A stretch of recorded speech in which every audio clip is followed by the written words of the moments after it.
Liberati i pescatori di Mazara del Vallo, in manette 24enne incensurato con grosso quantitativo di droga, arrestato stalker di una 24enne di Porto Empedocle. Bloccati i super conguagli delle bollette idriche, l'aumento era stato deciso dall'ATI, il nuovo depuratore di Agrigento è in fase di aggiudicazione provvisoria. La Prefettura ha deciso di potenziare i controlli anti-Covid nel prossimo fine settimana. Entro giugno i siciliani saranno tutti vaccinati. I laboratori privati provano a guadagnare sul costo dei tamponi. Operazione Proelio, condanna in appello al boss Fragapane e al pentito 40.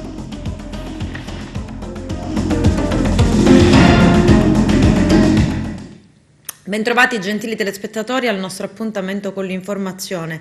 Per strada un giovane 24enne con cocaina per oltre 15.000 euro è stato arrestato dai carabinieri. C'è il servizio.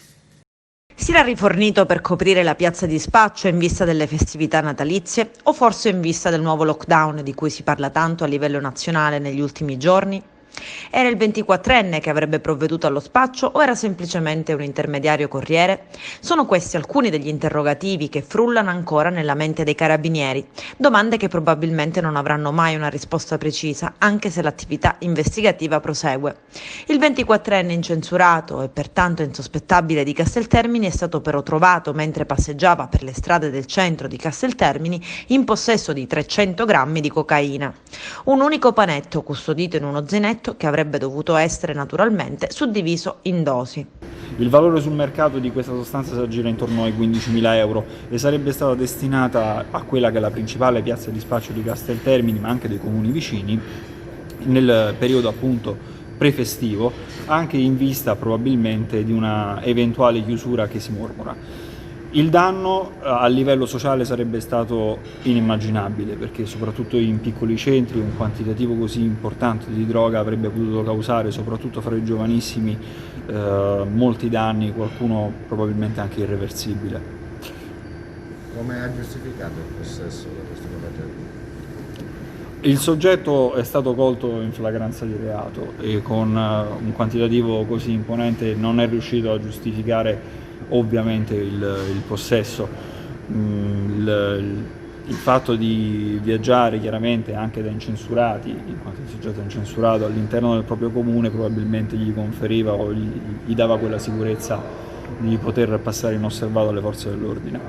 Dopo le formalità di rito, il giovane è stato posto agli arresti domiciliari e rischia adesso una pena che va da 6 a 20 anni e una multa che oscilla da un minimo di 26.000 a un massimo di 260.000 euro.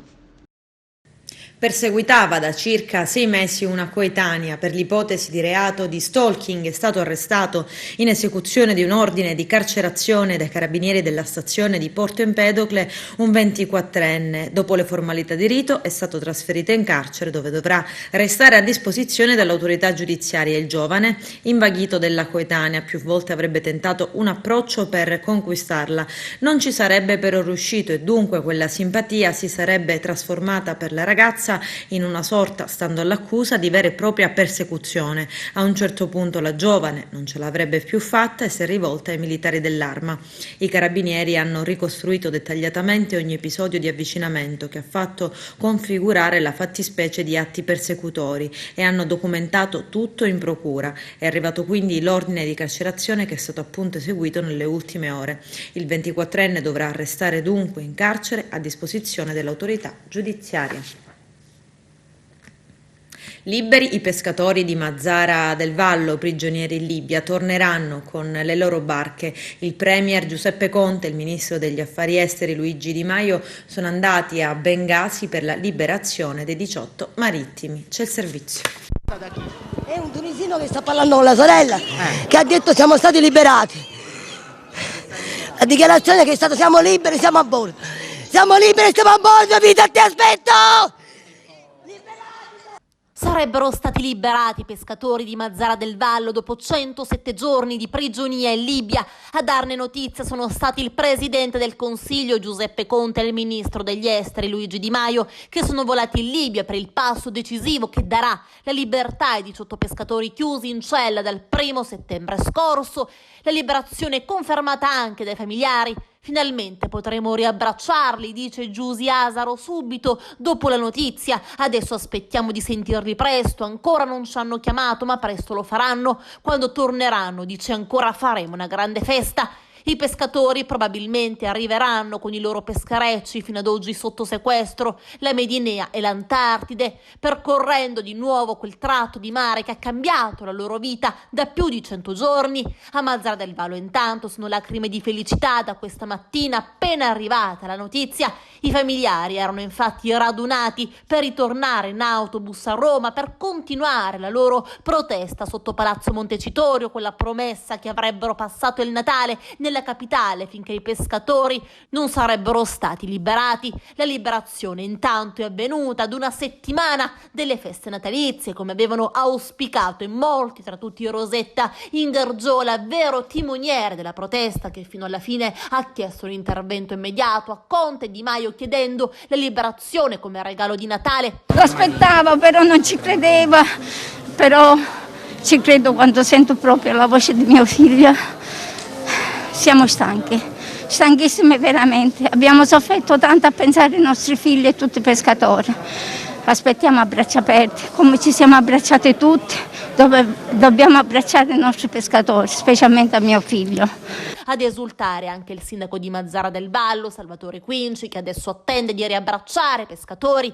Sembra che il tempo dell'attesa è finito finalmente, un tempo infinito. Davvero. La prova che hanno dovuto sopportare i nostri uomini a Bengasi e i loro familiari qui è stata una prova disumana. Per 108 lunghi giorni, 18 pescatori, 8 tunisini, 6 italiani, 2 indonesiani e 2 senegalesi sono stati trattenuti in Libia, in prigionia, e l'accusa avanzata dalle autorità di quel paese, lo ricordiamo, è di aver violato le acque territoriali, pescando all'interno di quella che ritengono essere un'area di loro pertinenza, in base ad una convenzione che prevede l'estensione della ZEE, zona economica esclusiva, da 12 a 74 miglia. Nei giorni seguenti al sequestro, le milizie di Haftar hanno contestato in modo infondato anche il traffico di droga. Inoltre, nel corso delle trattative sarebbe stata avanzata la richiesta di uno scambio di prigionieri, chiedendo l'estradizione di 4 calciatori libici condannati in Italia come scafisti di una traversata in cui morirono 49 migranti. Uno strano caso questo dei calciatori scafisti condannati a 30 anni di carcere dalla giustizia italiana, ma conosciuti in Libia come giovani promesse del calcio. Sono stati condannati dalla Corte d'Assise di Catania e poi dalla Corte d'Appello Etnea con l'accusa di aver fatto parte del gruppo di scafisti responsabili della cosiddetta strage di Ferragosto del 2015, in cui morirono 49 persone. La notte della strage avrebbero contribuito con calci, bastonate, cinghiate per bloccare i migranti nella stiva dell'imbarcazione. Nel corso del processo la loro vicenda era stata monitorata dall'ambasciata libica in Italia, partecipando anche ad alcune udienze al Tribunale di Catania. I familiari hanno protestato più volte a Mazara, in piazza, davanti alla casa del ministro della giustizia a Montecitorio, incatenandosi, chiedendo anche l'intervento dei corpi speciali, e si riteneva possibile una soluzione proprio a ridosso di questo Natale 2020. Ieri il ministro per gli affari esteri Luigi Di Maio assicurava che il governo italiano ce la sta mettendo tutta per riportare a casa i pescatori di Mazara del Vallo imprigionati. Non ho dimenticato in questo momento difficile i nostri pescatori in Libia, diceva, e voglio dire che ce la stiamo mettendo tutte e stiamo continuando a lavorare fino alla svolta di oggi, un volo liberatorio, a bordo anche il premier Giuseppe Conte con destinazione Bengasi.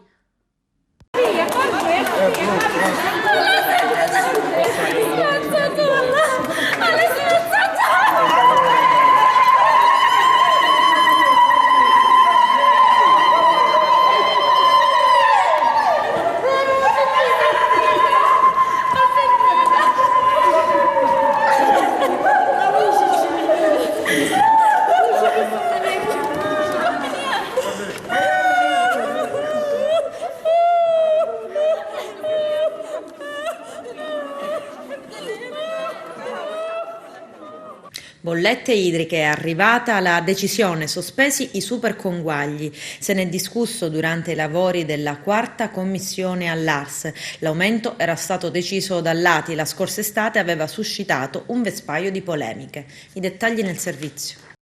Dopo polemiche e proteste è arrivato un primo stop che tuttavia potrebbe non essere definitivo. Dall'ARS arriva infatti l'annuncio che sono state sospese le bollette di conguaglio recapitate in questi giorni ai contribuenti della provincia di Agrigento da parte della gestione commissariale di Girgenti Acque. A renderlo noto sono i deputati regionali Savarino, Di Caro, Roccaruvolo, Mangiocavallo, Catanzaro e Pullara, al termine di una seduta della quarta commissione dell'Assemblea regionale siciliana.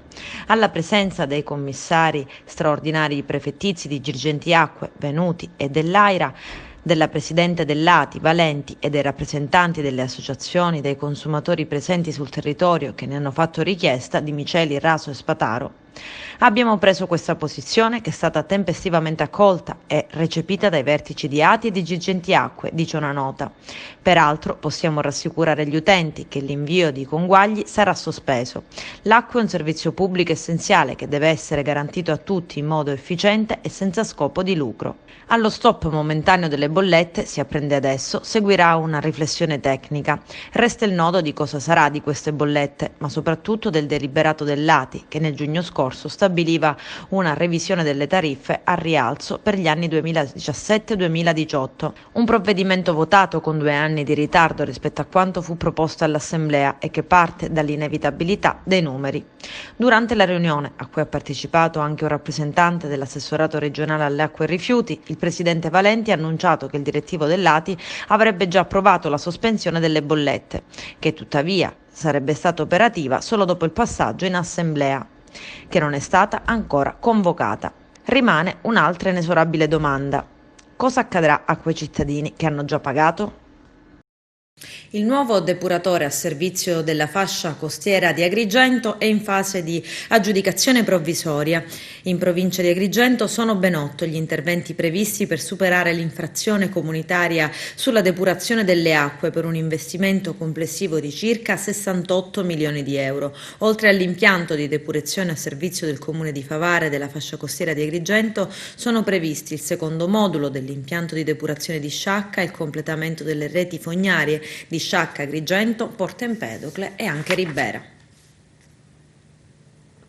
Nicolò Pidone, già condannato per associazione mafiosa, è il personaggio chiave dell'inchiesta della DDA di Palermo che ha portato al fermo di 13 tra fedelissimi del boss Matteo Messina Denaro. Pidone, ritenuto a capo della cosca di Calatafimi, organizzava summit di mafia in una dépendance fatiscente vicino alla sua masseria. Lì venivano assunte le principali decisioni che riguardavano il clan, secondo gli investigatori. Vediamo. Mafia, imprenditoria, politica e spesso anche sanità, un vorticoso mix, quello fra gli elementi poc'anzi elencati che ancora una volta appaiono intrecciati in una provincia come quella di Trapani, madre di eccellenti operazioni ed arresti, ultima sopra tutte, la annoveriamo ancora una volta, l'operazione Eroina che all'alba di 2 giorni fa ha visto gli uomini del servizio centrale operativo delle squadre mobili di Trapani e Palermo assestare un duro colpo alla famiglia mafiosa di Calatafimi Segesta, i cui esponenti e vertici sono ritenuti vicini al numero 1 di Cosa Nostra, il super latitante Matteo Messina Denaro. 13 le persone finite in manette, tra cui l'esponente di spicco della famiglia mafiosa di Calatafimi al vertice capo della locale famiglia mafiosa Nicolò Pidone. 20 gli indagati, tra i quali anche il sindaco di Calatafimi Segesta, Antonino Accardo, divenuto sindaco lo scorso anno e accusato di corruzione elettorale ed estorsione di diversi imprenditori. Le accuse ipotizzate sono a vario titolo: associazione mafiosa, estorsione, incendio, furto, favoreggiamento personale, corruzione elettorale aggravati dal metodo mafioso. Ma focalizziamoci oggi sul noto boss Nicolò Pidone, 57 anni, ex operaio stagionale della Forestale, secondo le indagini nella sua masseria, perché così che adesso si suole chiamare quasi più elegantemente la mafia, si tenevano le riunioni delle cosche, già condannato nel procedimento penale scaturito dall'operazione nota come Crimisio, sentenza poi confermata dalla Corte d'Appello e divenuta definitiva nel corso del processo a suo carico. In particolare era stata accertata la sua partecipazione fin dal 2009 alla famiglia mafiosa di Castellammare del Golfo, retta in quegli anni da Michele Sottile, e ragione dello stato di detenzione del suo storico capo Francesco Domingo. Pidone, scarcerato il 17 marzo di 3 anni fa, è stato poco dopo sottoposto alla misura di prevenzione della sorveglianza casa speciale con obbligo di soggiorno nel comune di Calatafimi Segesta per 3 anni, provvedimento che ne ha riconosciuto per l'ennesima volta l'indiscutibile caratura criminale, nonostante il carcere e la pesante misura di prevenzione personale e le indagini svolte hanno consentito di accertare che il Pidone non solo non ha mai rescisso i propri legami con Cosa Nostra, ma nell'organizzazione ha progressivamente assunto prestigio ed autorevolezza, giungendo addirittura a ricoprire il ruolo di capo della famiglia mafiosa di Calatafimi. Sul ruolo svolto dal Pidone in seno alla predetta famiglia ha riferito il collaboratore di giustizia Niccolò Nicolosi, autore dell'omicidio lombardo a Partanna commissionato dal mafioso Scimonelli. Pidone direttamente attraverso il proprio uomo di fiducia, Gaetano Placenza, allevatore, decideva chi assumere, scegliendo il personale in modo da aiutare le famiglie dei detenuti mafiosi, e disponeva che ad esponenti di Cosa Nostra venissero dati dei soldi. Tra le assunzioni più importanti volte a favorire i clan figura quella di Veronica Musso, figlia del boss Calogero Musso, ergastolano, ex capo della famiglia Di Vita. E lì intervenne anche Barone, di cui abbiamo parlato ieri, che avrebbe procurato voti al sindaco di Calatafimi Segesta, Antonino Accardo, oggi indagato per corruzione elettorale. Le indagini accertano che alle 19:10 del 30 novembre 2019 l'Accardo, con Gaetano Placenza, incontra Rosario Tommaso Leo presso il caffè Bernini di Marsala, trattenendosi per circa 25 minuti. Terminata la riunione, l'impianto di localizzazione satellitare installato sull'autovettura dell'Accardo, con a bordo anche Gaetano Placenza, che nel frattempo aveva spento il proprio dispositivo cellulare, consentiva di monitorare gli spostamenti successivi. I due si recavano infatti a Petrosino presso il camping Il Biscione, il cui proprietario è Leonardo Urso. Di quanto accaduto quella sera veniva messo al corrente ovviamente il capo mafia di Calatafimi Segesta, Niccolò Pidone, il quale il Placenza il 6 febbraio 2020 riassumeva la vicenda. Il sindaco Accardo aveva subito un pacco da un soggetto indicato come Nanà, da cui egli pretendeva il pagamento di una somma di denaro, e che di ciò era stato informato pure quello, come documentato lo stesso 30 novembre 2019 dal mafioso Leo. Dalla conversazione si comprendeva che Nanà aveva proposto all'Accardo una certa somma di denaro, che questi tuttavia non aveva accettato, e che la situazione era in stallo poiché entrambi non cedevano alle rispettive pretese. Pizzini nascosti nelle confezioni di succhi di frutta o in barrette di cioccolato. È così che Orazio Scuto, il vetraio, reggente del clan Laudani per il territorio acese, detenuto a Caltanissetta dal carcere, impartiva i propri ordini agli uomini del clan, messaggi che uscivano dall'istituto penitenziario grazie all'aiuto di Valentina Scuto. È uno dei particolari del blitz antimafia report condotto dai finanzieri del comando provinciale di Catania. 18 complessivamente le misure cautelari emesse dal GIP a carico di altrettante persone indagate a vario titolo per associazione a delinquere di tipo mafioso, estorsione, usura, turbativa d'asta, favoreggiamento personale, detenzione e porto di armi da fuoco.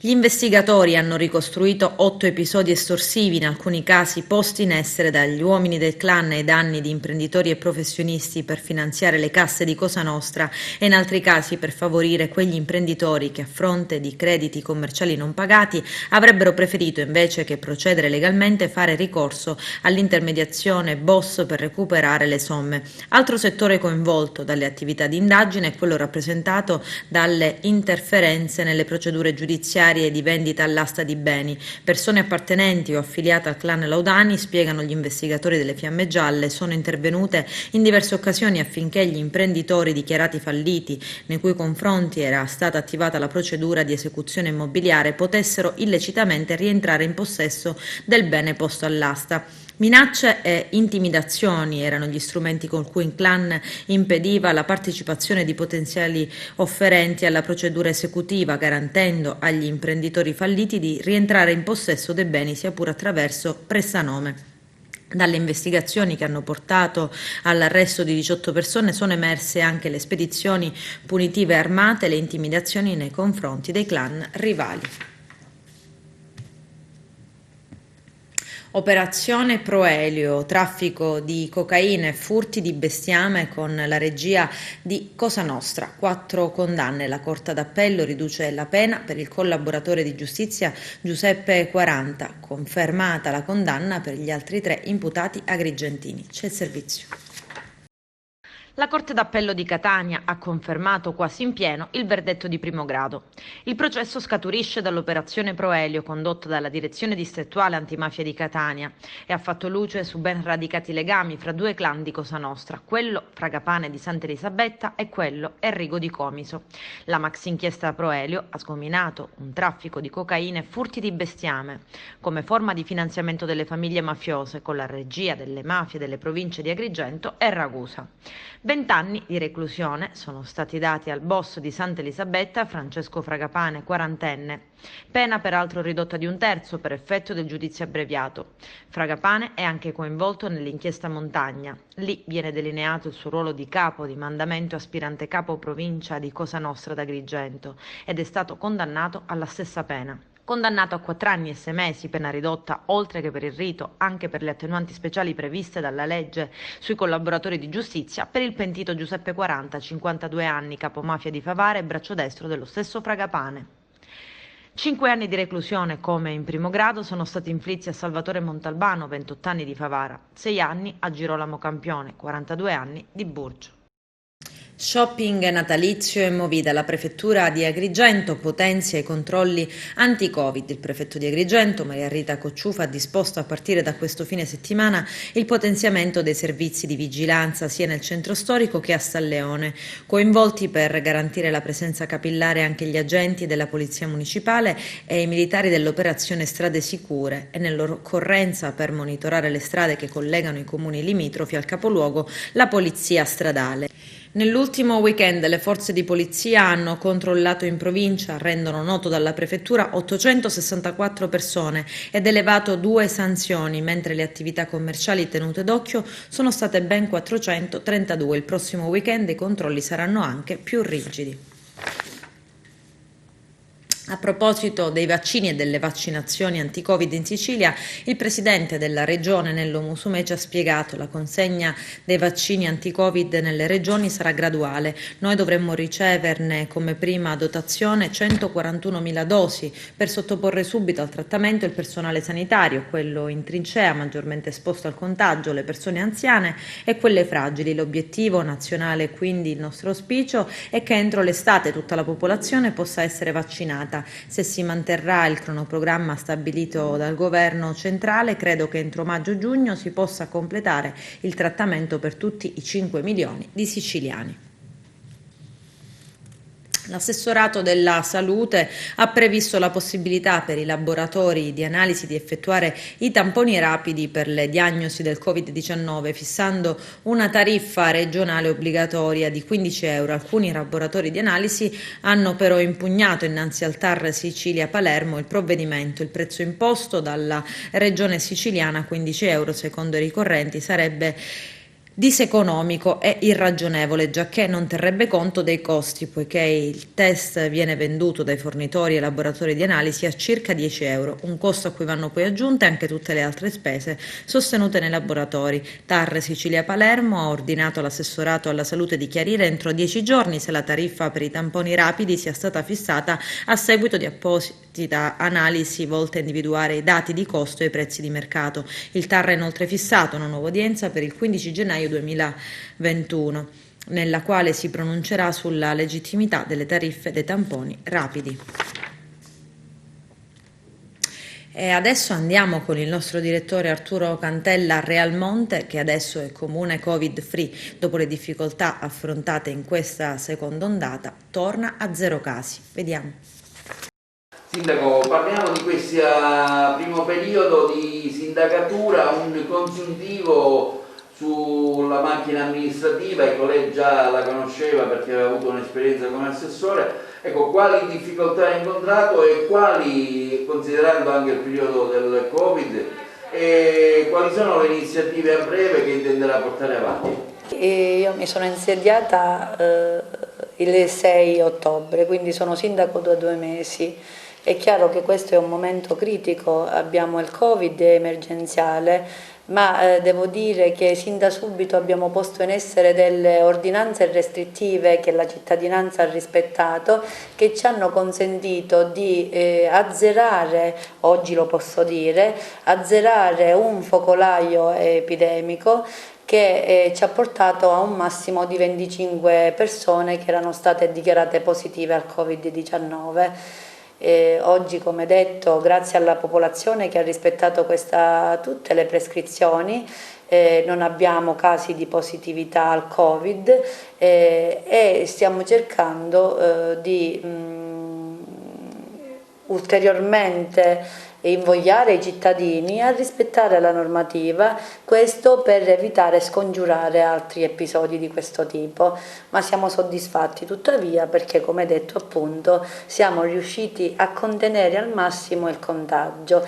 Recentemente abbiamo fatto uno screening di massa presso l'Istituto Comprensivo Garibaldi di Realmonte, per questo ringrazio i vertici dell'ASP che hanno consentito questa attività, e su 353 tamponi effettuati nessuno è risultato positivo, pertanto possiamo dire anche che a scuola, all'istituto comprensivo, il Covid non ha avuto ingresso ad oggi, fortunatamente. Cosa abbiamo fatto di altro, a parte tutte le attività poste in essere per contenere il Covid? Abbiamo messo mano sulle grandi convenzioni di questo territorio, sulla questione dell'acqua, sulla questione illuminazione e sulle grandi e piccole arterie del territorio. Abbiamo immediatamente sanificato le strade, abbiamo illuminato le aree al buio, ci saranno tanti altri progetti per le aree di espansione che nel corso degli anni si sono espanse, e abbiamo iniziato a rimanutenere le aree, le arterie con interventi di ordinaria amministrazione. Dopo i 3 sbarchi con a bordo circa 300 migranti tra martedì e mercoledì, adesso con altri 3 approdi sono giunti a Lampedusa complessivamente 46 tunisini, compresi 7 minori. Gli africani sono stati condotti nell'hotspot di Contrada Imbriacola, da dove nel frattempo 119 extracomunitari sono stati trasferiti sulla nave quarantena azzurra. Al momento nel centro d'accoglienza sono ospiti 268 persone. In tanti a Terrasini questa mattina hanno voluto dare l'ultimo addio a Vito Lo Iacono, il comandante del peschereccio Nuova Isida, affondato il 13 maggio scorso nelle acque di San Vito Lo Capo, e il cui corpo è stato ritrovato in Calabria sul litorale del comune di San Ferdinando l'11 giugno. C'è il servizio.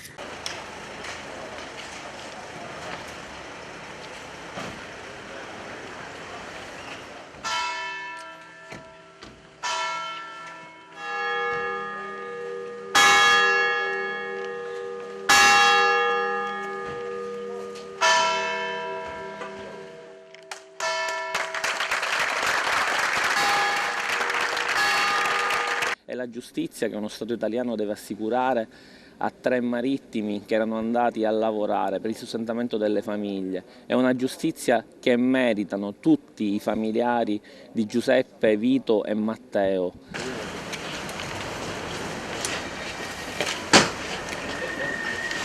Carissimi familiari e carissimi pescatori e uomini di mare, oggi si riapre una ferita che non si è mai chiusa, anche se finalmente il nostro fratello Vito, che ha trovato inaspettatamente la morte nel Mar Tirreno a 26 anni, dopo 7 mesi potrà avere una degna sepoltura cristiana accanto a suo papà Matteo, anche lui vittima, assieme al cugino Giuseppe, di questa immane tragedia che ha colpito, oltre le loro famiglie, le marinerie e le comunità di Terrasini e di Cinisi.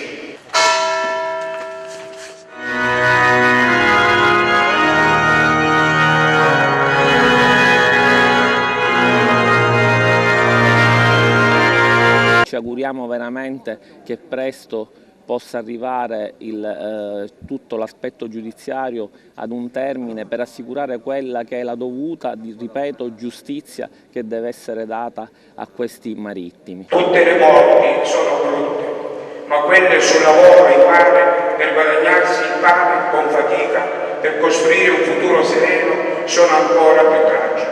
La speranza è sempre che al dolore possa seguire anche un momento di giustizia e verità che aspettano i familiari e anche le istituzioni. Condividere con noi il nostro dolore nella sua vita sulla terra.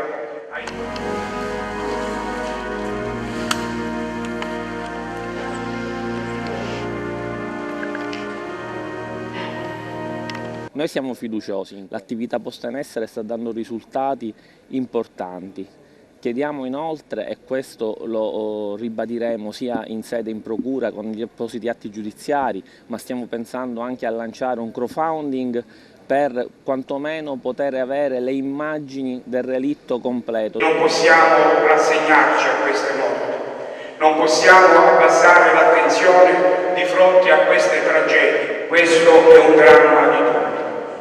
Chiediamo con forza alle autorità competenti che non rimangono indifferenti nel ricercare la verità e la giustizia per la nuova Ischia e che siano chiariti al più presto le modalità di questa ennesima tragica morte in mare. Siamo tuoi, o Padre, confermaci in questa fede e accogli il nostro fratello Vito insieme ai santi nella gioia del tuo regno. È inspiegabile che la Numana che è venuta, e ringraziamo per questo, che ha fatto le immagini della nuova Iside dopo il ritrovamento dello stesso, abbia fatto solo esclusivamente quelle di un lato. L'ultimo saluto cristiano al nostro fratello Vito, dopo circa 7 mesi dalla sua scomparsa.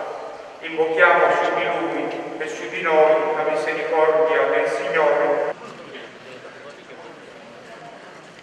Vito era un marinaio con un amore grande per il mare, d'averne fatto il lavoro della sua vita. La sua fatica quotidiana è diventata un vero sacrificio di amore, pagato col prezzo altissimo della vita stessa. Loro vanno avanti secondo quelle che sono le loro opinioni, ma noi abbiamo le nostre opinioni e noi chiediamo ampiamente, ripeto, giustizia per la nuova Iside e per le sue vittime. Il nostro fratello Vito ne riceva un aiuto spirituale e continui ad essere unito a noi nella carità che non avrà mai fine.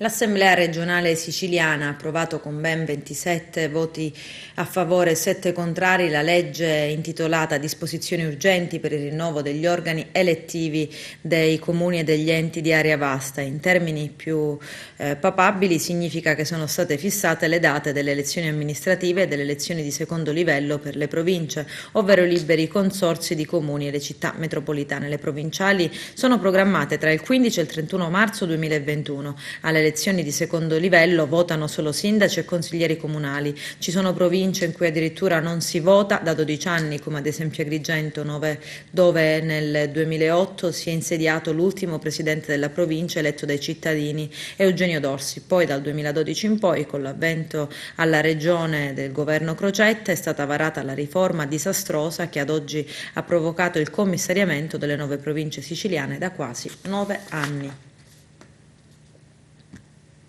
Nuovo fiocco azzurro in casa Lentini. Nella mattinata di mercoledì 16 dicembre 2020 è arrivato il piccolo Gabriele ai genitori Maricetta Lentini e Giovanni Gibilaro, alla sorellina Chiara, gli auguri più fervidi di Televideo Agrigento e auguri al nonno, nostro collega e collaboratore Carmelo Lentini. Adesso c'è la pubblicità, tra poco vi aspetto. Contrabbando di gasolio, operazione dei finanzieri di Messina. I dettagli nel servizio. È stata battezzata Gioco delle tre carte l'operazione portata a termine questa mattina dai finanzieri del Comando Provinciale della Guardia di Finanza di Messina, che ha permesso di smantellare quella che secondo gli investigatori era un'articolata associazione a delinquere dedita al contrabbando di prodotti petroliferi. Eseguita un'ordinanza di custodia cautelare nei confronti di 4 soggetti, circa 20 perquisizioni e il sequestro di oltre 2,5 milioni di euro. Le indagini di polizia giudiziaria, condotte dagli specialisti del nucleo di polizia economico-finanziaria della Guardia di Finanza di Messina, per la fase documentale sviluppata in sinergia con il personale della locale dogana sotto la direzione della Procura della Repubblica di Messina, hanno permesso di far luce su quello che viene definito uno strutturato meccanismo illecito, in forza del quale il gasolio agricolo, solo cartolarmente destinato a un agricoltore con un'imposta minore, giungeva di fatto a terzi che invece non avevano alcun diritto all'imposta agevolata, come ad esempio autotrasportatori. Nell'arco temporale 2019 2017-2019, in virtù della destinazione falsamente dichiarata, il gruppo criminale aveva venduto oltre 5 milioni di litri di gasolio che avrebbe dovuto essere assoggettato a maggiore imposta, con un risparmio di imposta corrispondente a 2.496.117 euro. Il sistema scoperto dalle Fiamme Gialle faceva capo ad un 55enne amministratore di fatto di una società attiva nel commercio di prodotti petroliferi, con sede amministrativa in Francavilla di Sicilia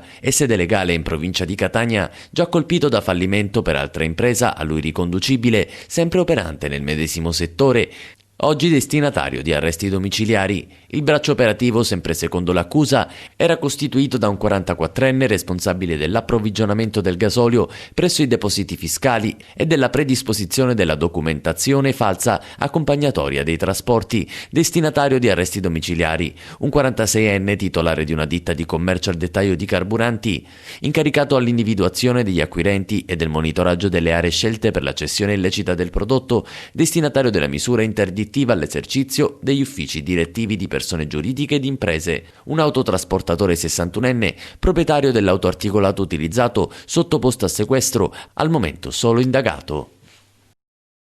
Si trattava di raccolta di rifiuti urbani e non, per cui si avevano anche permessi, autorizzazioni da parte degli enti, per cui non c'è una fonte localizzata esclusiva. Diciamo che la gran parte erano rifiuti della Sicilia sudorientale, ma c'erano anche di altre zone dell'isola. Quali erano i materiali più pericolosi che sono stati nascosti lì? Ma di materiali pericolosi, tra virgolette, se andiamo sulle classificazioni che fa la legge, allora dobbiamo essere un po' più precisi, però c'erano ogni genere di rifiuto, si poteva andare dalla carta, dal cartone, ai RAE, cioè ai rifiuti d'apparecchiature elettriche ed elettroniche, o addirittura ai residui di cibo di mense o ad altre tipologie di prodotti che erano variegate, materassi, ingombranti, c'era un po' di tutto, certo. Era economicamente vantaggioso servirsi di questo tipo di discariche? Assolutamente sì, perché è ovvio che il trattamento lecito dei rifiuti è un costo per le aziende, è un costo per tutti, è un costo per gli enti pubblici e quant'altro, ma per quanto riguarda poi il settore privato, in linea di principio, il settore privato smaltisce illecitamente come mezzo di un profitto o per mantenere evidentemente un prezzo concorrenziale. Cioè se una mensa anziché convogliare i residui del cibo a un traffico lecito di rifiuti lo fa attraverso brokeraggi nel settore, perché ci sono broker che operano anche in questo settore, pagano molto di meno e questi smaltiscono illecitamente, è chiaro che il costo che possono proporre agli enti pubblici del pro capite per una mensa è molto più basso, se non tiene conto delle necessità economiche per smaltire lecitamente i rifiuti. Più alti sono gli interessi, più importanti sono gli accordi, più ovviamente si amplia il raggio delle collaborazioni e delle coperture. Emerge il ruolo del Presidente di Confambiente Catania?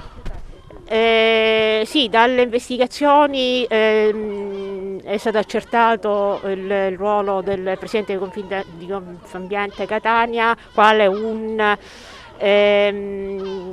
imprenditore ambientale avvezzo alla commissione di reati di questo tipo e capace di intrattenere rapporti ad alto livello anche amministrativo nell'ambito della pubblica amministrazione regionale.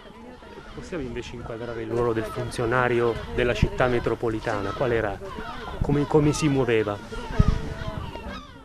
Si muoveva con grande disinvoltura e con un rapporto formalmente ineccepibile, nel senso che i controlli venivano svolti, è un ispettore della provincia regionale, Faraone Eugenio, si muoveva nella maniera impeccabile dal punto di vista formale, ma le indagini hanno consentito di accertare che i controlli spesso erano fatti solo superficialmente con rilevantissime omissioni e con false rappresentazioni della realtà di quello che veniva posto all'attenzione e dell'ufficio regionale e dell'ufficio provinciale a più alti livelli. Avevate la sensazione che chi smaltiva lì, l'ente locale, i privati che smaltissero lì, avessero la sensazione, sapessero che quello non fosse un luogo dove poter effettuare questo tipo di azioni? Guardi, l'osservazione che abbiamo fatto di alcuni stoccaggi di rifiuti, soprattutto nel sito di Ecobici, che è stato quello più interessato da controlli proprio in loco, credo che le condizioni erano tali che anche un bambino si sarebbe reso conto che i rifiuti non erano smaltiti in maniera regolare. Atmosfera natalizia ad Aragona con le tradizionali novene. Tonino Butera. Anche se in un periodo difficile legato alla pandemia del coronavirus non si fermano ad Aragona le tradizioni legate al Santo Natale. Da ieri e fino al 6 gennaio in giro per le strade si sente il canto e la musica delle tradizionali nannareggi di Natale, una tradizione di oltre 200 anni, come ha ricordato l'arciprete della Chiesa Madre Don Angelo Chillura, che sono un simbolo cristiano. Vi proponiamo una nannareggia del gruppo musicale guidato da Francesco Rizzo.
Con questo è tutto, termina qui l'edizione del telegiornale. Grazie per la gentile attenzione e per essere stati con noi.